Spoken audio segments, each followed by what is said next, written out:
Nous entamons notre discussion budgétaire dans un climat de grande incertitude.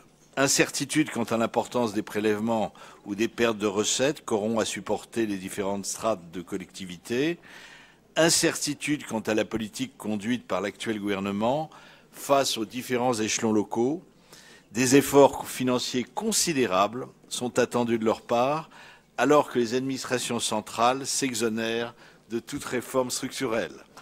La dernière conférence des territoires, qui s'est tenue la semaine dernière à Cahors, n'apparaît toujours pas, en dépit de certaines annonces déterminantes, alors que le temps passe et que les budgets doivent être adoptés. Autre question, où en est-on de la réforme de la métropole du Grand Paris? La région Île-de-France sera-t-elle choisie pour l'accueillir, comme nous sommes beaucoup à le souhaiter? Cette solution a des avantages nombreux, avec la création d'une région métropole de plus de 12 millions d'habitants, comparable aux grandes régions européennes et aux villes-mondes. Nous établissons notre budget alors que les finances régionales sont caractérisées, vous le savez mes chers collègues, par un ensemble disparate de ressources consenties par l'État et dont le produit est volatile et instable. Il y a urgence à se pencher sur les ressources allouées à notre région, et là encore, nous attendons de l'État des propositions sérieuses et durables. Dans ce constat mouvant, il apparaît que la région perdrait plus de 10 millions d'euros de recettes, soit une diminution de 2,4% par rapport à 2017, du fait de la suppression du fonds Valls, ça a été rappelé par Philippe Laurent tout de suite, et de l'augmentation de 35 millions d'euros de notre participation au fonds de péréquation CVAE. Et nous ne sommes pas aujourd'hui informés des arbitrages qui seront rendus par le gouvernement sur la réforme de la formation professionnelle. Alors même si cette évolution est condamnable et doit être amendée, notamment au Sénat, notre région a décidé de continuer à maîtriser ses dépenses en ne dépensant pas plus que ce que nous collectons. Ainsi, depuis notre arrivée, ce sont près de 700 millions d'euros que nous avons économisés, soit près de 120 euros d'économie pour chaque francilien et chaque francilienne. Ce faisant, notre région reste une des moins dépensières, investissant pour l'avenir de ses habitants. Entre 2015 et 2018, nous avons fait fondre de 8 points les dépenses de fonctionnement et corrélativement progresser l'investissement. En 2018, le budget se scinde entre 48% d'investissement et 52% de fonctionnement. Nous ne sommes pas à Paris, mes chers collègues. Pour la troisième fois, nous laissons inchangé le taux des prélèvements régionaux afin de ne peser ni sur les finances des entreprises, ni sur le pouvoir d'achat des franciliens. Nos efforts de gestion sont donc reconnus bien légitimement par tous les observateurs impartiaux, qu'il s'agisse de Moody's, qui avec AA2 nous donne la même note que l'État, ou de la Cour des comptes, qui a salué la réduction de nos charges et la baisse de la masse salariale. Mais au-delà des satisfecits qu'elle génère, notre politique, sur tous les bancs de cette Assemblée, notre politique n'aurait pas de sens profond si elle n'obéissait pas à des objectifs ambitieux que chacun d'entre nous peut partager. Faire de l'Île-de-France la première région en matière d'environnement et de développement durable, développer la formation et l'emploi, tout en assurant sa cohésion sociale et territoriale. Le premier objectif, nous l'atteindrons avec 1,9 milliard d'investissements, grâce à la révolution dans les transports menée par Stéphane Baudet, notre vocable pour désigner l'augmentation d'un tiers des sommes investies depuis 2015, avec 1,5 milliard investis dans tous les modes de transport. Qu'il s'agisse du rail, de la route ou des pistes cyclables, les investissements sont notables et doivent permettre à tous les franciliens, quel que soit leur mode de déplacement, de l'accomplir dans un environnement amélioré et sécurisé. En 2 ans, plus de 180 trains neufs ou rénovés ont été livrés, 250 bus propres ont été mis en circulation sur un réseau modifié qui n'avait pas évolué, mes chers collègues, depuis un demi-siècle. Les lignes doublons d'autobus dans le centre de Paris ont été supprimées au profit de l'Est parisien et des lignes de la première et seconde couronne.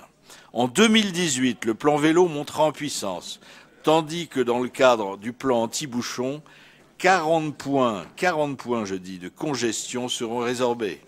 Dans ce domaine, contrairement à beaucoup de nos opposants qui ont une vision idéologique de la circulation.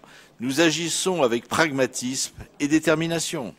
Chacun sait que des véhicules bloqués dans des embouteillages polluent davantage qu'une voiture roulant et les progrès techniques sont réels. Alors plutôt que de prendre sans concertation des mesures qui embolisent une partie de Paris, le périphérique et les communes voisines, tout cela au motif d'améliorer la qualité de l'air, alors que les mesures d'Air Paris démontrent l'inverse. La région Île-de-France investit dans la durée avec cohérence, multiplie les achats de matériel neuf et ne se satisfait pas des centaines de kilomètres de bouchons qui, chaque jour autour de Paris, nous asphyxient et nous empêchent de vivre sereinement. Mais mes chers collègues, tous ces efforts consentis n'auront pas l'efficacité attendue si nos deux grandes entreprises publiques de transport ne consentent pas les efforts financiers et opérationnels pour mettre à niveau un réseau vieillissant marqué par des décennies de sous-investissement. Depuis le tragique accident de Brétigny, chacun a pris conscience des travaux nécessaires et des efforts à consentir.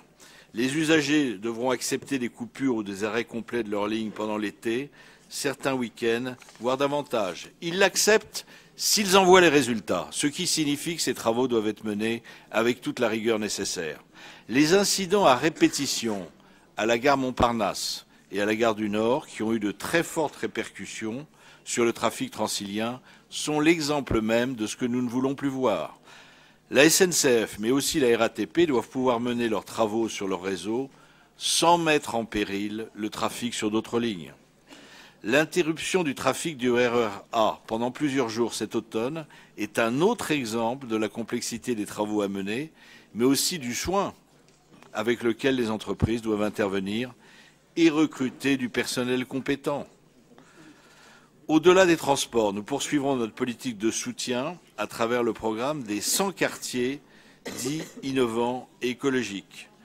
Depuis 2016, 52 quartiers ont été financés, ainsi que 150 projets menés par des communes franciliennes. Pour développer l'emploi en Île-de-France en 2018, nous investissons plus de 80 millions d'euros, soit une progression de 32% par rapport à 2015. Les lycées, pour leur part, voient leur crédit croître de 33% par rapport à 2015. Nous accélérons ainsi nos efforts afin de rattraper les retards accumulés par nos prédécesseurs et de faire face aux besoins. 14 grandes opérations sont lancées, dont 5 constructions de lycées neufs. Parallèlement, le dispositif en faveur des jeunes sortis du système scolaire sans diplôme sera prolongé. 22 000 jeunes sont concernés de 16 à 25 ans et ils en ont déjà bénéficié. Dans un autre domaine, nous nous préoccupons de la transmission au sein des PME franciliennes. Pour y contribuer, nous présenterons au cours de la présente année, la prochaine année, un programme d'aide au commerce et à l'artisanat qui s'intéressera tout particulièrement à cette problématique de la transmission. S'agissant des territoires les plus ruraux, nous ne les oublions pas et nous avons le souci de les épauler et de les accompagner dans plusieurs domaines. Aide aux agriculteurs, promotion de l'agriculture biologique avec une hausse de 38% des crédits dédiés, alors que l'État les diminue. Aide au patrimoine, développement des infrastructures sportives. La région de Île-de-France prouve ainsi qu'elle s'intéresse à tous les franciliens et à tous ces territoires sans exclusive et que tous les franciliens méritent leur attention, notre attention et notre considération. Nous traduisons ainsi la volonté de notre présidente de garantir la cohésion sociale et territoriale de la région capitale. Mais rien de durable ne peut être fait si la sécurité, la première des libertés, n'est pas assurée à chaque francilien et nous savons qu'il existe, mes chers collègues, des marges de progression considérables dans ce domaine sur des territoires étendus de l'Île-de-France, tout en laissant à l'État et aux communes le soin de conduire ce combat contre la délinquance. Nous avons décidé en Île-de-France d'accompagner leur politique en déployant un bouclier de sécurité dans les transports, les gares et auprès des établissements scolaires de la région. Cette politique, nous la déployons et nous allons même l'étendre aux instituts de formation sanitaire. Laissez-moi maintenant, mes chers collègues, avant de conclure, remercier l'ensemble des personnels de la région de leur implication quotidienne, féliciter Valérie Pécresse et tous les membres de l'exécutif pour leur travail incessant, Vous le voyez, malgré les contraintes financières et les incertitudes imposées par l'État aux régions, nous allons continuer à investir et agir pour le bien-être de toutes les Franciliennes, mes chers collègues, et de tous les Franciliens. Je vous